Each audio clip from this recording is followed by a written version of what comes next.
প্রত্যেক মানুষ সাফল্যের শিখরে পৌঁছতে চান। প্রত্যেকেই তার জন্য চেষ্টা করেন। প্রত্যেকেই এটা চান যে নিজের নিজের ক্ষেত্রে আমি সর্বোচ্চ শিখরে পৌঁছব।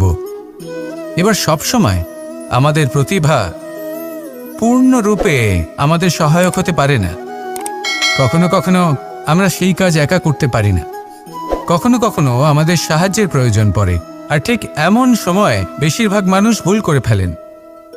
আর ভুল হলো এটাই যে কিছু ব্যক্তি এতটাই তাড়াতাড়ি সাফল্যের শিখরে পৌঁছতে চান যে কারোর হাত ধরে পরবর্তী সিঁড়িতে ওঠার বদলে তিনি কারোর পা ধরে ওপরে যাওয়াটাই শ্রেয় বলে মনে করেন। এবার সাফল্য দুজনেই লাভ করেন, কিন্তু কাহিনীর এখানে সূত্রপাত ঘটে। যে ব্যক্তি কারোর হাত ধরে ওপরে পৌঁছন সে অন্যের জন্য নিজের হাতটা বাড়িয়ে দেন, তাকে সাহায্য করেন, তাকে প্রেরণা প্রদান করেন।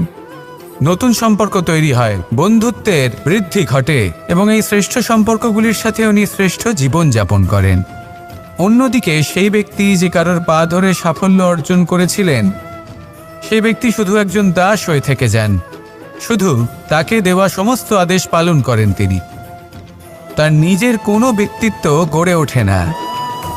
সেই জন্য আপনি যখনই সাফল্যের পথে অগ্রসর হচ্ছেন তখন পথ নির্বাচন সঠিকভাবে করুন, কারণ সাফল্যের ঊর্ধ্বেও একটি অন্য জীবন আছে।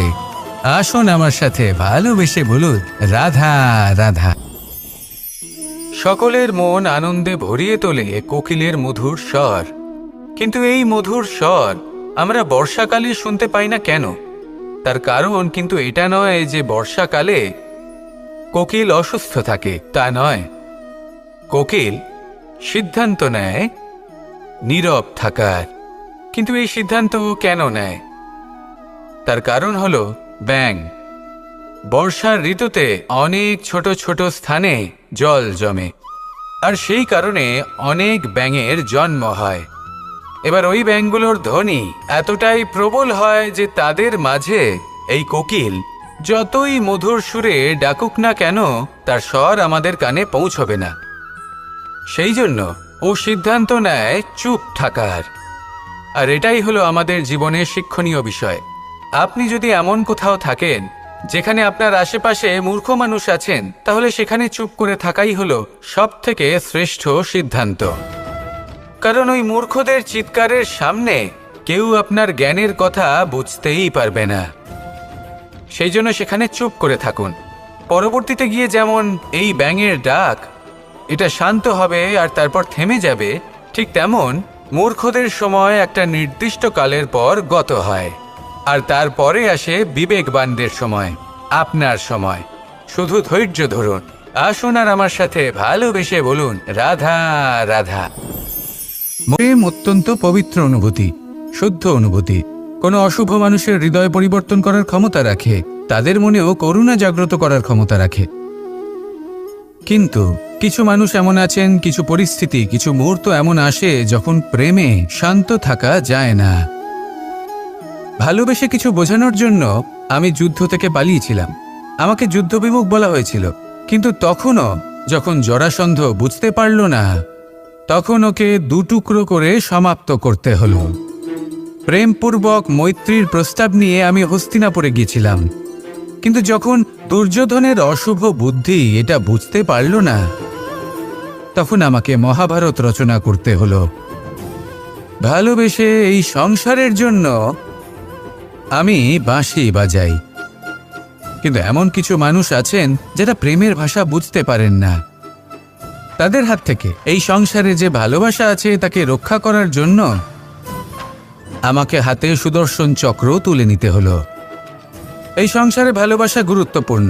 এই সংসারকে যদি ভালোবাসা দিয়ে ভরিয়ে তুলতে পারেন, এই সংসার একটু বেশি সুন্দর হয়ে উঠবে, চারিদিকে প্রসন্নতা ছেয়ে যাবে। কিন্তু যখন এমন একটা সময় আসে যখন ভালোবাসা সংকটে পড়ে যায় আর তাকে রক্ষা করা অনিবার্য হয়ে পড়ে, তাহলে যদি তার জন্য কঠোর হতে হয় সেটা হন।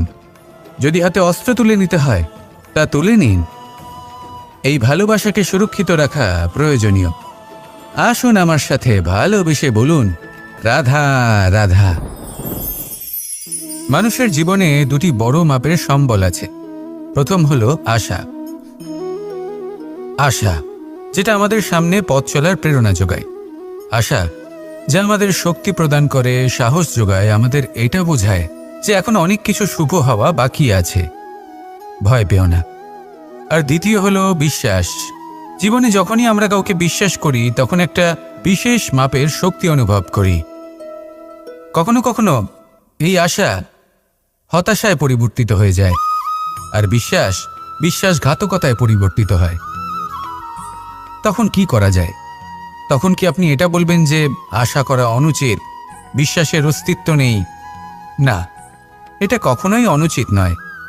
আপনি যদি কাউকে বিশ্বাস করেন আর সেই বিশ্বাস যদি সেই ব্যক্তি ভঙ্গ করে, তাহলেও এটা আপনার দোষ, কারণ আপনি সিদ্ধান্ত নিয়েছিলেন যে আপনি সেই ব্যক্তির ওপর বিশ্বাস করবেন।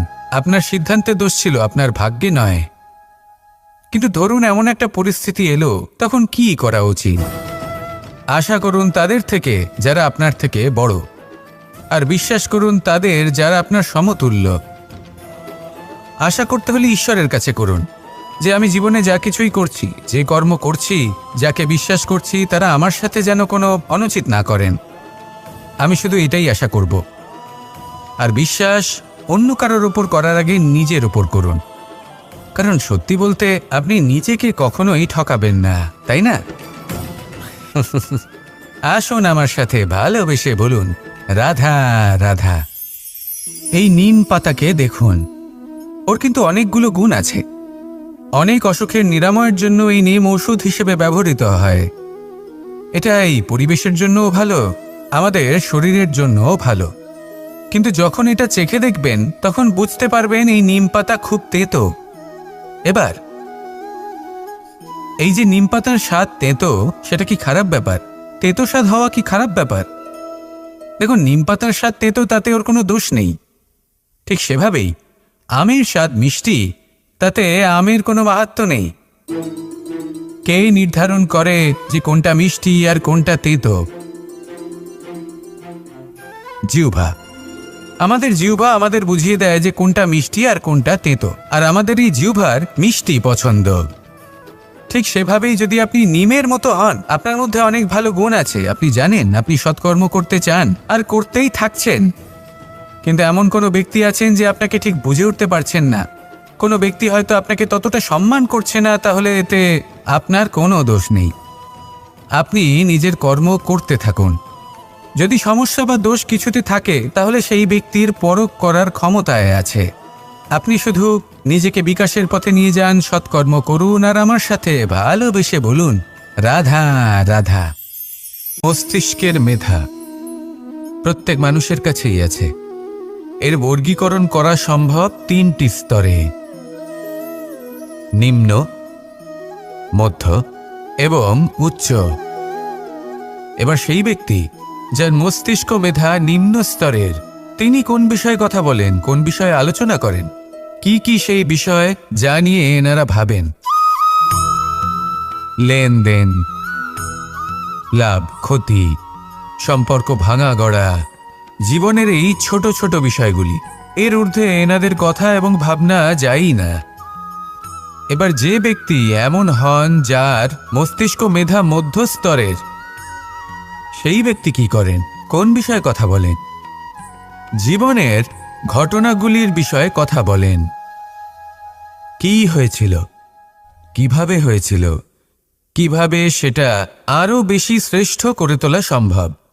আর সেই ব্যক্তি যাদের মস্তিষ্ক মেধা উচ্চ স্তরে থাকে, তারা কি নিয়ে ভাবেন, তারা কি নিয়ে আলোচনা করতে থাকেন? তিনি ভাবেন যে কিভাবে নিজের চিন্তাভাবনা আরো বেশি শ্রেষ্ঠ করে তোলা সম্ভব। তিনি ভাবেন যে কিভাবে আমরা নিজেদের অপগুণগুলিকে দূর করে দিতে পারি, কারণ সেটা করতে পারলে জীবন আপনা থেকেই শ্রেষ্ঠ হয়ে উঠবে। মস্তিষ্ক মেধা আমাদের সবার কাছে আছে। এবার আমাদের এটা বেছে নিতে হবে যে কোন স্তরটা আমরা আপন করতে চাই। যদি আজকের এই মুহূর্তে আপনি নিম্ন স্তরেও থাকেন, তাহলে তা মেনে নিন, চিন্তার কোনো বিষয় নেই। এখনো চাইলে আপনি উচ্চ স্তরে পৌঁছতেই পারেন। সেটাই বেছে নিন, জীবন শ্রেষ্ঠ করে তুলুন, আর আমার সাথে ভালোবেসে বলুন, রাধা রাধা। অত্যন্ত শ্রেষ্ঠ একটা কথা আছে, যদি একটা দরজা বন্ধ হয় তাহলে ঈশ্বর নিজে আমাদের জন্য আরেকটা দরজা খুলে দেন। কিন্তু কিছু মানুষ আছেন যারা এটা ভাবেন যে আমার সাথে তো এরকম হলোই না, আমাদের জন্য তো কোনো নতুন দরজা খুলল না, কোনো নতুন পথ আমরা খুঁজে পেলাম না। সেই বিষয়ে আমরা চিন্তা করি, দুঃখ পাই যে এরকম কেন হলো। কখনো কখনো নতুন দরজা উন্মুক্ত হয়, কিন্তু পুরনো যে বন্ধ দরজা আছে তার সামনেই আমরা দুঃখী হয়ে বসে থাকি, আর এমন ভাবে বসে থাকি যে নতুন দরজার দিকে আমাদের চোখই যায় না। কখনো কখনো ঈশ্বর জেনে শুনেই আমাদের জন্য নতুন দরজা, নতুন পথ উন্মুক্ত করেন না, কারণ তিনি চান যে আমরা যেন পরিশ্রম করি, কর্ম করি, নিজেকে আরও বেশি শ্রেষ্ঠ করে তুলি, সক্ষম হই, আর নিজের পথ আমরা নিজেই খুঁজে নিই। কখনো কখনো এমনও হয় যে ঈশ্বর চান যে আমরা যেন সেই পথে চলতে শুরু করে দিই। ভবিষ্যতে গিয়ে ঈশ্বর আমাদের সবকিছুই প্রদান করেন। মনে রাখবেন, যে ব্যক্তি নিজের বাড়িতে এসে নিজের দুঃখ নিয়ে বিলাপ করতে থাকেন, সুখ তার দরজায় পৌঁছে গিয়েও বন্ধ দরজা দেখে ফিরে চলে যায়। তাই দুঃখ আমাদের সকলের জীবনে আছে, কিন্তু সেই দুঃখকে আঁকড়ে ধরে বসে থাকবেন না, তাহলে আপনি আসন্ন সুখও ভোগ করতে পারবেন না। আসুন আমার সাথে ভালোবেসে বলুন, রাধা রাধা। জীবনে এমন কিছু কাজ রয়েছে যা আমাদের কখনোই করা উচিত নয়, যেমন আশা করা। যদি আপনি আশা করেন আর আপনার আশা পূর্ণ না হয়, আপনি খুবই কষ্ট পাবেন। এবার আপনি যদি প্রতীক্ষা করেন, করতেই থাকেন, আর সেই ব্যক্তি যদি না আসে, তাহলেও খুব কষ্ট পাবেন। আর হলো তুলনা। আপনি যদি তুলনা করতে যান তাহলে এটাই ভাববেন যে হয় আমি বা অন্য কোনো ব্যক্তি, এই দুজনের মধ্যে কোনো এক ব্যক্তি নিকৃষ্ট, আর এই ভাবনাটাই হলো অনুচিত। যদি আমরা কথা বলি সেই সব বিষয়ে যা আমাদের করা উচিত, যেমন পরীক্ষা, এই পরীক্ষা সবসময় আমাদের আরো সফল করে তোলে, আরো শ্রেষ্ঠ করে তোলে, আরো উৎকৃষ্ট করে তোলে। আসন্ন মহাসংগ্রামের জন্য আমাদের প্রস্তুত করে তোলে এই পরীক্ষা। তাই এই পরীক্ষার থেকে কখনোই পালাবেন না, এর সম্মুখীন হন। আর হলো কর্ম। কর্ম করা কখনোই বন্ধ করবেন না। তুলনা করার বদলে কর্ম করুন, প্রতীক্ষা করার বদলে কর্ম করুন, আর আশা করার বদলে কর্মই করুন। জীবন সফল হয়ে যাবে। দেখুন, সবার শেষে সত্যি বলতে এই কর্ম আর এই পরীক্ষা, এই দুই আমাদের জীবনকে সুখী করে তুলতে পারে। আসুন আর আমার সাথে ভালোবেসে বলুন, রাধা রাধা। মানুষ তার জীবনে শিক্ষা এবং প্রেম, এই দুই লাভ করে তার মাতা, পিতা এবং গুরুর কাছ থেকে। কিন্তু মানুষ সবথেকে বেশি ভালোবাসে নিজের মাতাকে, কারণ মাতা খুব নির্মল চিত্তে ভালোবাসে, শান্ত মনে আমাদের অন্তরে শক্তির সঞ্চার করে থাকেন, আমাদের উৎসাহ দেন, বলশালী করে তোলেন। ব্যাপারটা কিন্তু এমন নয় যে আমরা নিজেদের বাবা বা গুরুকে ভালোবাসি না, তাদেরকেও আমরা অত্যন্ত ভালোবাসি, শুধু ওনাদের কঠোর ব্যবহার দেখলে আমরা একটু ভয় পেয়ে যাই। এবার ওনাদের এই কঠোর ব্যবহার আমাদের ভালো না লাগলেও অত্যন্ত আবশ্যক, কারণ মাতার থেকে আমরা যে শক্তি লাভ করি তা যেন নিয়ন্ত্রণ হারিয়ে বিধ্বংসী না হয়ে ওঠে, আমরা যেন কোনো কুপথে না চলে যাই, আমরা কখনো যেন দোষ না করে ফেলি। শুধু সেই জন্য পিতা এবং গুরু একটু কঠোর হয়ে ওঠেন, এবং ওনাদের এই কঠোর আচরণ ভবিষ্যতে গিয়ে আমরা অবশ্যই বুঝতে পারি। জীবনে কিছু বছর আমরা এগিয়ে যাই আর তারপর আমরা বুঝতে পারি যে বাবা এবং গুরু আমাদের যথেষ্ট ভালোবাসতেন, কিন্তু ওনাদের ভালোবাসার বহিঃপ্রকাশ আলাদা। প্রয়োজনীয় হলো এটা দেখার, এটা বোঝার যে শুরু থেকে আমাদের প্রতি ওনাদের আচরণ কেমন ছিল। ওনাদের কঠোর হওয়ার পেছনে ওনাদের ভালোবাসাটা বোঝার চেষ্টা করুন, ওনাদের চিন্তাটা বোঝার চেষ্টা করুন, ওনাদের পথপ্রদর্শনের আড়ালে আপনার ভবিষ্যতের জন্য যে পরিকল্পনা ওনারা করেছেন সেটা বোঝার চেষ্টা করুন। তখন আপনারা বুঝতে পারবেন ওনাদের ভালোবাসাকে। আপনার মনের মধ্যে আপনা থেকেই ওনাদের প্রতি সম্মান জেগে উঠবে। নিজের পিতা এবং নিজের গুরু, এই দুজনের প্রতি কৃতজ্ঞতা প্রকাশ করুন আর আমার সাথে ভালোবেসে বলুন, রাধা রাধা। জীবনে গতি অত্যন্ত গুরুত্বপূর্ণ, মতিও হলো গুরুত্বপূর্ণ, এবং তার থেকেও বেশি গুরুত্বপূর্ণ হলো সঙ্গতি। একটা জলের ফোঁটা, তার মধ্যে গতি থাকে। প্রকৃতির মধ্যে তা লাভ করার ইচ্ছে নিহিত থাকে। কিন্তু এই যে সঙ্গতি, তা নির্ধারিত করে যে এই জলের ফোঁটা ঝিনুকের মুখে পড়ে মুক্তোতে পরিণত হবে, নাকি বিষাক্ত সাপের মুখে পড়ে বিষে পরিণত হবে। এবার দেখুন, এই জঞ্জাল স্বর্ণকারের দোকানের সামনেও থাকে এবং জঞ্জাল একজন ব্যবসাদারের দোকানেও থাকে। কিন্তু জঞ্জাল যা স্বর্ণকারের দোকানে থাকে তা ব্যবসাদারের দোকানের জঞ্জালের থেকে অনেক বেশি মূল্যবান, কারণ তার মধ্যে সোনার কণার সঙ্গতি থাকে। সেই জন্য জীবনে সঙ্গতির উপর বিশেষ গুরুত্ব দেবেন। যেমন সঙ্গতি তেমনই আপনি হবেন।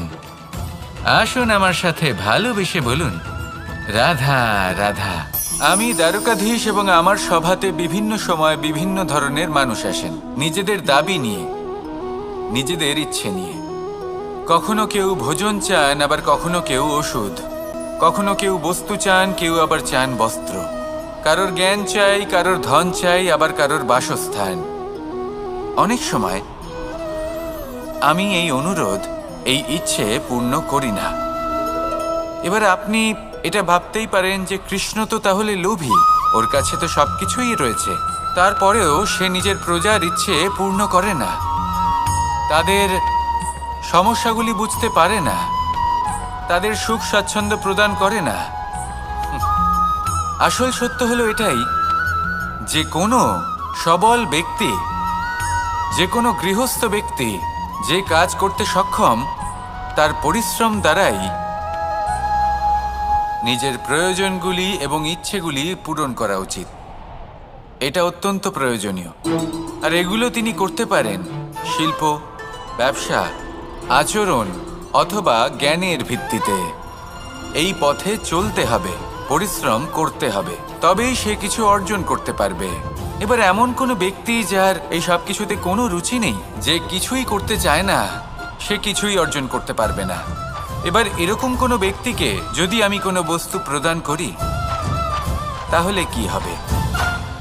সে পরাধীন হয়ে যাবে, আর সেটা উচিত হবে না। তাহলে কি করা উচিত?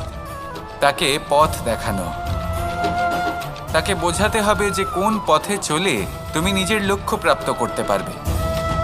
শিল্প, জ্ঞান, আচরণ এবং ব্যবসা, এই পথে কিভাবে চলে সেটা শেখাতে হবে।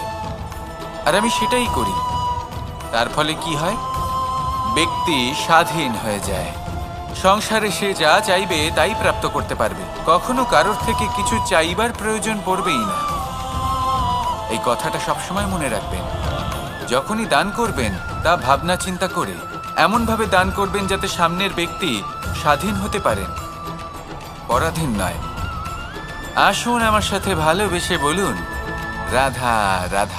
এই সংসারের সব থেকে বড় সত্যি হলো জন্ম এবং মৃত্যু। কিন্তু আরো বড় একটা সত্য আছে, মিত্র এবং শত্রু, যা আমাদের সকলের জীবনে থাকে। মিত্র সে যে আমাদের সঙ্গ দেয় এবং সংসারের সব থেকে উঁচু শিখরে আমাদের নিয়ে যায়, এবং শত্রু সে যে যে কোনো মুহূর্তে যে কোনো শিখর থেকে আমাদের নিচে ফেলে দিতে পারে।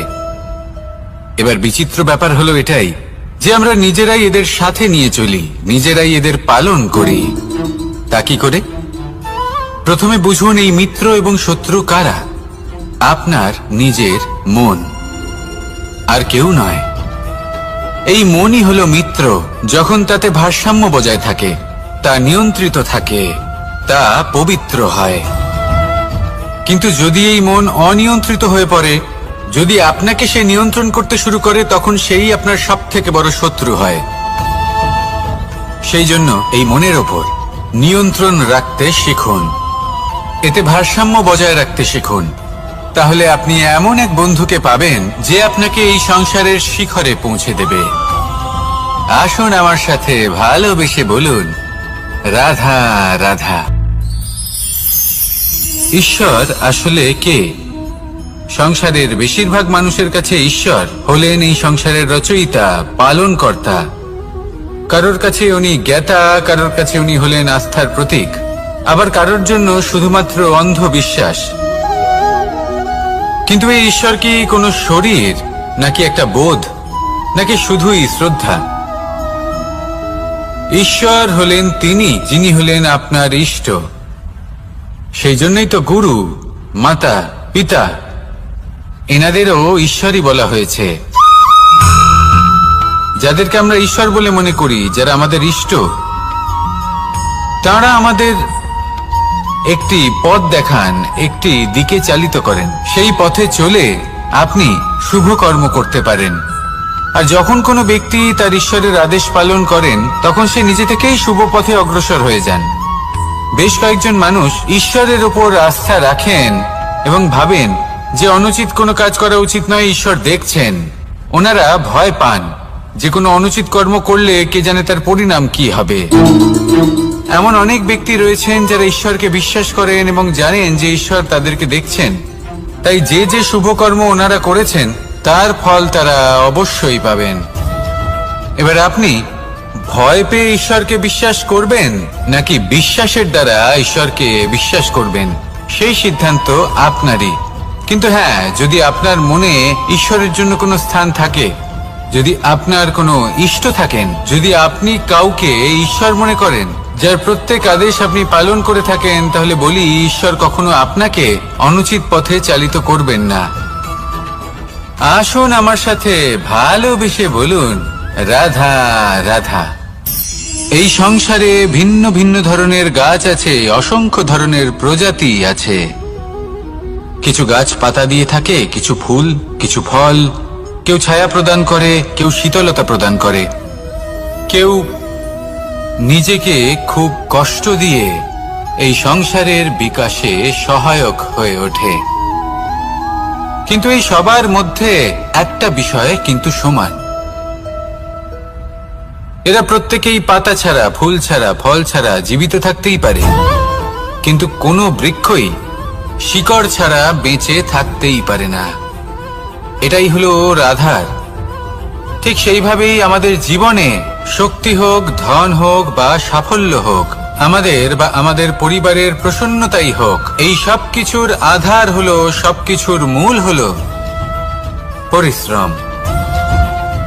তাই জীবনে চিরকাল পরিশ্রম করতে থাকুন। যদি আপনি জীবনে মহান হবার পথে অগ্রসর হতে চান, তাহলে পরিশ্রম করুন। এই পরিশ্রম দ্বারাই নিজের পরিবারকে প্রসন্ন করুন, নিজের বন্ধুদের প্রসন্ন করুন, এই সমাজকে গর্বিত করুন। আসুন আমার সাথে ভালোবেসে বলুন, রাধা রাধা। প্রত্যেক মানুষ সাফল্যের শিখরে পৌঁছতে চান, প্রত্যেকেই তার জন্য চেষ্টা করেন। প্রত্যেকেই এটা চান যে নিজের নিজের ক্ষেত্রে আমি সর্বোচ্চ শিখরে পৌঁছব। এবার সবসময় আমাদের প্রতিভা পূর্ণরূপে আমাদের সহায়ক হতে পারে না। কখনো কখনো আমরা সেই কাজ একা করতে পারি না, কখনো কখনো আমাদের সাহায্যের প্রয়োজন পড়ে। আর ঠিক এমন সময় বেশিরভাগ মানুষ ভুল করে ফেলেন। আর ভুল হলো এটাই যে কিছু ব্যক্তি এতটাই তাড়াতাড়ি সাফল্যের শিখরে পৌঁছতে চান যে কারোর হাত ধরে পরবর্তী সিঁড়িতে ওঠার বদলে তিনি কারোর পা ধরে ওপরে যাওয়াটাই শ্রেয় বলে মনে করেন। এবার সাফল্য দুজনেই লাভ করেন, কিন্তু কাহিনীর এখানে সূত্রপাত ঘটে।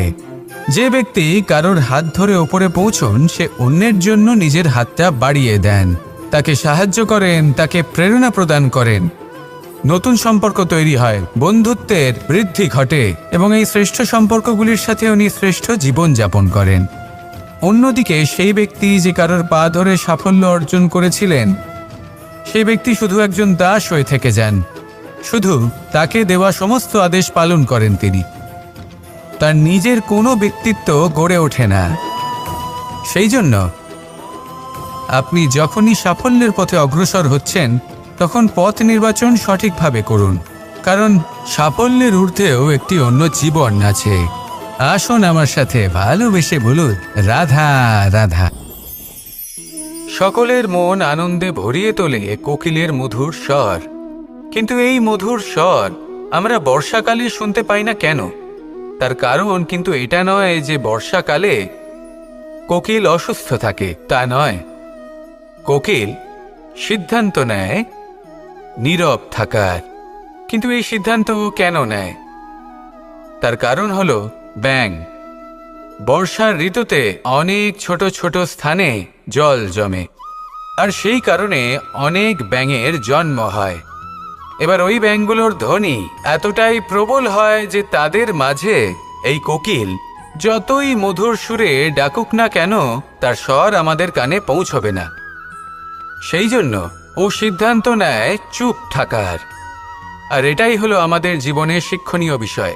আপনি যদি এমন কোথাও থাকেন যেখানে আপনার আশেপাশে মূর্খ মানুষ আছেন, তাহলে সেখানে চুপ করে থাকাই হলো সবথেকে শ্রেষ্ঠ সিদ্ধান্ত।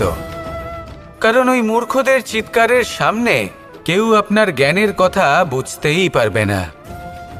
সেই জন্য সেখানে চুপ করে থাকুন। পরবর্তীতে গিয়ে যেমন এই ব্যাঙের ডাক এটা শান্ত হবে আর তারপর থেমে যাবে, ঠিক তেমন মূর্খদের সময় একটা নির্দিষ্ট কালের পর গত হয়, আর তারপরে আসে বিবেকবানদের সময়, আপনার সময়। শুধু ধৈর্য ধরুন। আসুন আর আমার সাথে ভালোবেসে বলুন, রাধা রাধা।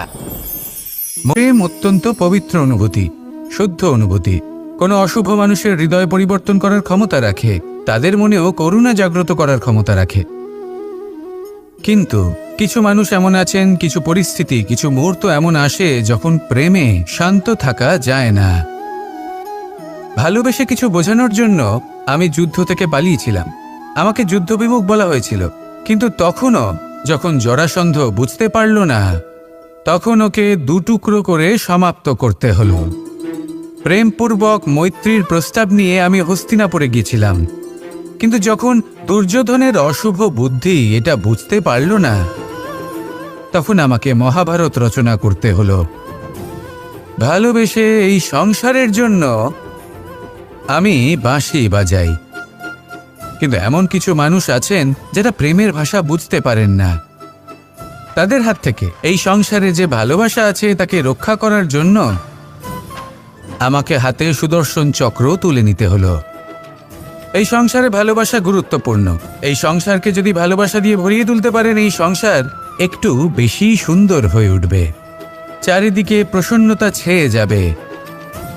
কিন্তু যখন এমন একটা সময় আসে যখন ভালোবাসা সংকটে পড়ে যায় আর তাকে রক্ষা করা অনিবার্য হয়ে পড়ে, তাহলে যদি তার জন্য কঠোর হতে হয় সেটা হন। যদি হাতে অস্ত্র তুলে নিতে হয় তা তুলে নিন। এই ভালোবাসাকে সুরক্ষিত রাখা প্রয়োজনীয়। আসুন আমার সাথে ভালোবেসে বলুন, রাধা রাধা। মানুষের জীবনে দুটি বড় মাপের সম্বল আছে। প্রথম হলো আশা। আশা যেটা আমাদের সামনে পথ চলার প্রেরণা যোগায়। আশা যা আমাদের শক্তি প্রদান করে, সাহস যোগায়, আমাদের এটা বোঝায় যে এখন অনেক কিছু শুভ হওয়া বাকি আছে, ভয় পেও না। আর দ্বিতীয় হলো বিশ্বাস। জীবনে যখনই আমরা কাউকে বিশ্বাস করি তখন একটা বিশেষ মাপের শক্তি অনুভব করি।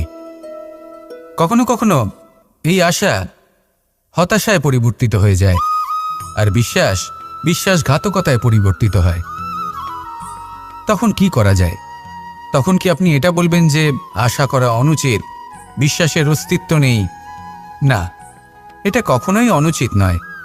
আপনি যদি কাউকে বিশ্বাস করেন আর সেই বিশ্বাস যদি সেই ব্যক্তি ভঙ্গ করে, তাহলেও এটা আপনার দোষ, কারণ আপনি সিদ্ধান্ত নিয়েছিলেন যে আপনি সেই ব্যক্তির ওপর বিশ্বাস করবেন। আপনার সিদ্ধান্তের দোষ ছিল, আপনার ভাগ্যে নয়। কিন্তু ধরুন এমন একটা পরিস্থিতি এলো, তখন কি করা উচিত? আশা করুন তাদের থেকে যারা আপনার থেকে বড়, আর বিশ্বাস করুন তাদের যারা আপনার সমতুল্য। আশা করতে হলে ঈশ্বরের কাছে করুন যে আমি জীবনে যা কিছুই করছি, যে কর্ম করছি, যাকে বিশ্বাস করছি, তারা আমার সাথে যেন কোনো অনুচিত না করেন। আমি শুধু এটাই আশা করব। আর বিশ্বাস অন্য কারোর ওপর করার আগে নিজের ওপর করুন, কারণ সত্যি বলতে আপনি নিজেকে কখনোই ঠকাবেন না, তাই না? আসুন আমার সাথে ভালোবেসে বলুন, রাধা রাধা। এই নিম পাতাকে দেখুন, ওর কিন্তু অনেকগুলো গুণ আছে। অনেক অসুখের নিরাময়ের জন্য এই নিম ওষুধ হিসেবে ব্যবহৃত হয়। এটা এই পরিবেশের জন্যও ভালো, আমাদের শরীরের জন্যও ভালো। কিন্তু যখন এটা চেখে দেখবেন তখন বুঝতে পারবেন এই নিম পাতা খুব তেতো। এবার এই যে নিম পাতার স্বাদ তেতো, সেটা কি খারাপ ব্যাপার? তেতো স্বাদ হওয়া কি খারাপ ব্যাপার? দেখুন, নিম পাতার স্বাদ তেতো, তাতে ওর কোনো দোষ নেই। ঠিক সেভাবেই আমের স্বাদ মিষ্টি, তাতে আমের কোনো মাহাত্ম্য নেই। কে নির্ধারণ করে যে কোনটা মিষ্টি আর কোনটা তেতো? জিহ্বা। আমাদের জিহ্বা আমাদের বুঝিয়ে দেয় যে কোনটা মিষ্টি আর কোনটা তেতো, আর আমাদের এই জিহ্বার মিষ্টি পছন্দ। ঠিক সেভাবেই যদি আপনি নিমের মতো হন, আপনার মধ্যে অনেক ভালো গুণ আছে, আপনি জানেন, আপনি সৎকর্ম করতে চান আর করতেই থাকছেন, কিন্তু এমন কোনো ব্যক্তি আছেন যে আপনাকে ঠিক বুঝে উঠতে পারছেন না। কোনো ব্যক্তি হয়তো আপনাকে ততটা সম্মান করছে না, তাহলে এতে আপনার কোনো দোষ নেই। আপনি নিজের কর্ম করতে থাকুন। যদি সমস্যা বা দোষ কিছুতে থাকে, তাহলে সেই ব্যক্তির পরখ করার ক্ষমতায় আছে। আপনি শুধু নিজেকে বিকাশের পথে নিয়ে যান, সৎকর্ম করুন আর আমার সাথে ভালোবেসে বলুন, রাধা রাধা। মস্তিষ্কের মেধা প্রত্যেক মানুষের কাছেই আছে। এর বর্গীকরণ করা সম্ভব তিনটি স্তরে: নিম্ন, মধ্য এবং উচ্চ। এবার সেই ব্যক্তি যার মস্তিষ্ক মেধা নিম্ন স্তরের, তিনি কোন বিষয়ে কথা বলেন, কোন বিষয়ে আলোচনা করেন, কি কি সেই বিষয় যা নিয়ে এনারা ভাবেন? লেনদেন, লাভ ক্ষতি, সম্পর্ক ভাঙা গড়া, জীবনের এই ছোট ছোট বিষয়গুলি। এর ঊর্ধ্বে এনাদের কথা এবং ভাবনা যায়ই না। এবার যে ব্যক্তি এমন হন যার মস্তিষ্ক মেধা মধ্যস্তরের, সেই ব্যক্তি কি করেন, কোন বিষয়ে কথা বলেন? জীবনের ঘটনাগুলির বিষয়ে কথা বলেন। কি হয়েছিল, কিভাবে হয়েছিল, কিভাবে সেটা আরো বেশি শ্রেষ্ঠ করে তোলা সম্ভব। আর সেই ব্যক্তি যাদের মস্তিষ্ক মেধা উচ্চ স্তরে থাকে, তারা কি নিয়ে ভাবেন, তারা কি নিয়ে আলোচনা করতে থাকেন? তিনি ভাবেন যে কিভাবে নিজের চিন্তাভাবনা আরো বেশি শ্রেষ্ঠ করে তোলা সম্ভব। তিনি ভাবেন যে কিভাবে আমরা নিজেদের অপগুণগুলিকে দূর করে দিতে পারি, কারণ সেটা করতে পারলে জীবন আপনা থেকেই শ্রেষ্ঠ হয়ে উঠবে। মস্তিষ্ক মেধা আমাদের সবার কাছে আছে। এবার আমাদের এটা বেছে নিতে হবে যে কোন স্তরটা আমরা আপন করতে চাই। যদি আজকের এই মুহূর্তে আপনি নিম্ন স্তরেও থাকেন, তাহলে তা মেনে নিন, চিন্তার কোনো বিষয় নেই। এখনো চাইলে আপনি উচ্চ স্তরে পৌঁছতেই পারেন। সেটাই বেছে নিন, জীবন শ্রেষ্ঠ করে তুলুন আর আমার সাথে ভালোবেসে বলুন, রাধা রাধা। অত্যন্ত শ্রেষ্ঠ একটা কথা আছে, যদি একটা দরজা বন্ধ হয়, তাহলে ঈশ্বর নিজে আমাদের জন্য আরেকটা দরজা খুলে দেন। কিন্তু কিছু মানুষ আছেন যারা এটা ভাবেন যে আমার সাথে তো এরকম হলোই না, আমাদের জন্য তো কোনো নতুন দরজা খুলল না, কোনো নতুন পথ আমরা খুঁজে পেলাম না। সেই বিষয়ে আমরা চিন্তা করি, দুঃখ পাই যে এরকম কেন হলো। কখনো কখনো নতুন দরজা উন্মুক্ত হয়, কিন্তু পুরনো যে বন্ধ দরজা আছে তার সামনেই আমরা দুঃখী হয়ে বসে থাকি, আর এমন ভাবে বসে থাকি যে নতুন দরজার দিকে আমাদের চোখই যায় না। কখনো কখনো ঈশ্বর জেনে শুনেই আমাদের জন্য নতুন দরজা, নতুন পথ উন্মুক্ত করেন না, কারণ তিনি চান যে আমরা যেন পরিশ্রম করি, কর্ম করি, নিজেকে আরো বেশি শ্রেষ্ঠ করে তুলি, সক্ষম হই, আর নিজের পথ আমরা নিজেই খুঁজে নিই। কখনো কখনো এমনও হয় যে ঈশ্বর চান যে আমরা যেন সেই পথে চলতে শুরু করে দিই। ভবিষ্যতে গিয়ে ঈশ্বর আমাদের সবকিছুই প্রদান করেন। মনে রাখবেন, যে ব্যক্তি নিজের বাড়িতে এসে নিজের দুঃখ নিয়ে বিলাপ করতে থাকেন, সুখ তার দরজায় পৌঁছে গিয়েও বন্ধ দরজা দেখে ফিরে চলে যায়। তাই দুঃখ আমাদের সকলের জীবনে আছে, কিন্তু সেই দুঃখকে আঁকড়ে ধরে বসে থাকবেন না, তাহলে আপনি আসন্ন সুখও ভোগ করতে পারবেন না। আসুন আমার সাথে ভালোবেসে বলুন, রাধা রাধা। জীবনে এমন কিছু কাজ রয়েছে যা আমাদের কখনোই করা উচিত নয়, যেমন আশা করা। যদি আপনি আশা করেন আর আপনার আশা পূর্ণ না হয়, আপনি খুবই কষ্ট পাবেন।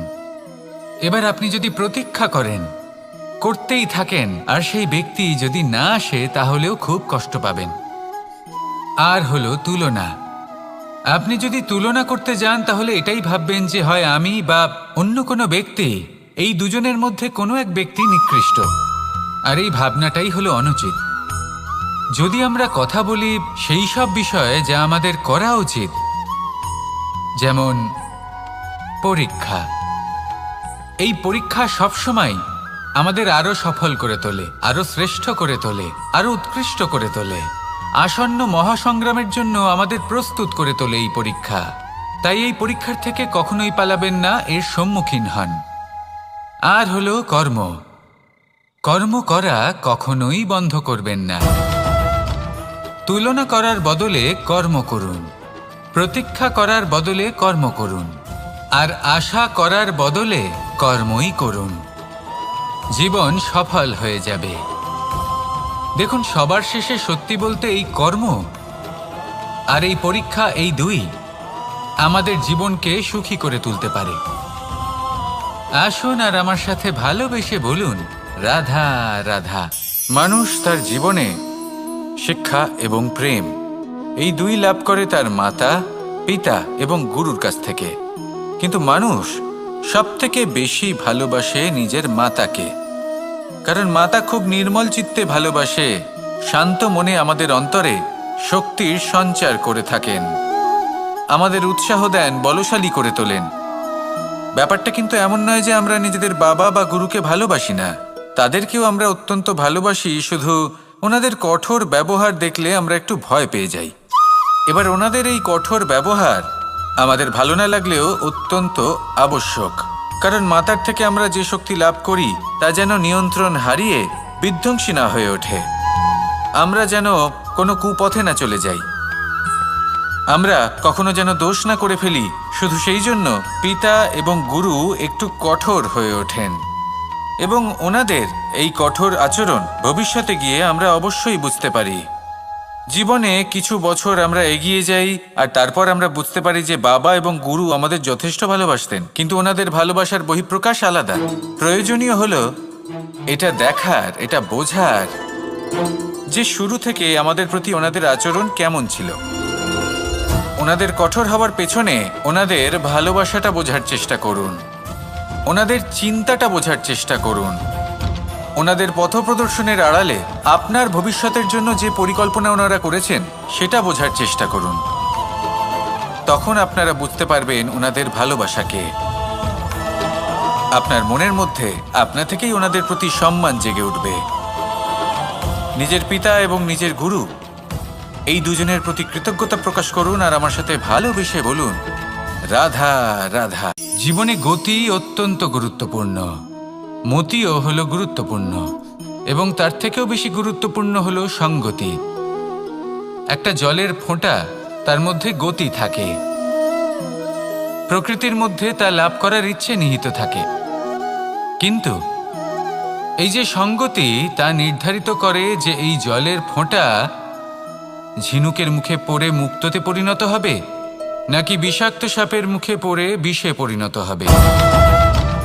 এবার দেখুন, এই জঞ্জাল স্বর্ণকারের দোকানের সামনেও থাকে এবং জঞ্জাল একজন ব্যবসাদারের দোকানেও থাকে, কিন্তু জঞ্জাল যা স্বর্ণকারের দোকানে থাকে তা ব্যবসাদারের দোকানের জঞ্জালের থেকে অনেক বেশি মূল্যবান, কারণ তার মধ্যে সোনার কণার সঙ্গতি থাকে।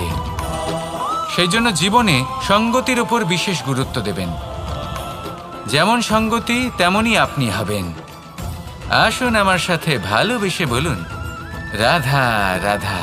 আমি দ্বারকাধীশ এবং আমার সভাতে বিভিন্ন সময় বিভিন্ন ধরনের মানুষ আসেন, নিজেদের দাবি নিয়ে, নিজেদের ইচ্ছে নিয়ে। কখনো কেউ ভোজন চান, আবার কখনো কেউ ওষুধ, কখনো কেউ বস্তু চান, কেউ আবার চান বস্ত্র, কারোর জ্ঞান চাই, কারোর ধন চাই, আবার কারোর বাসস্থান।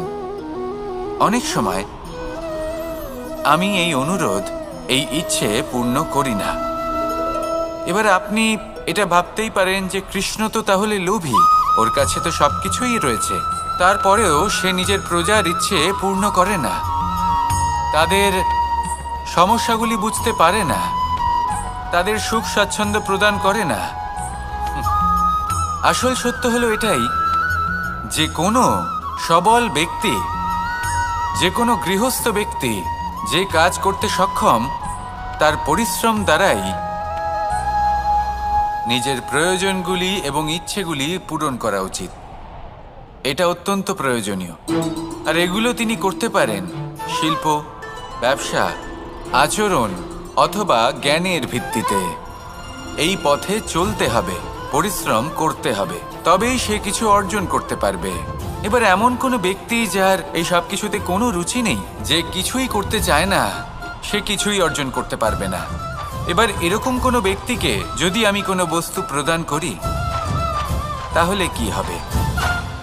সে পরাধীন হয়ে যাবে, আর সেটা উচিত হবে না। তাহলে কি করা উচিত? তাকে পথ দেখানো, তাকে বোঝাতে হবে যে কোন পথে চলে তুমি নিজের লক্ষ্য প্রাপ্ত করতে পারবে।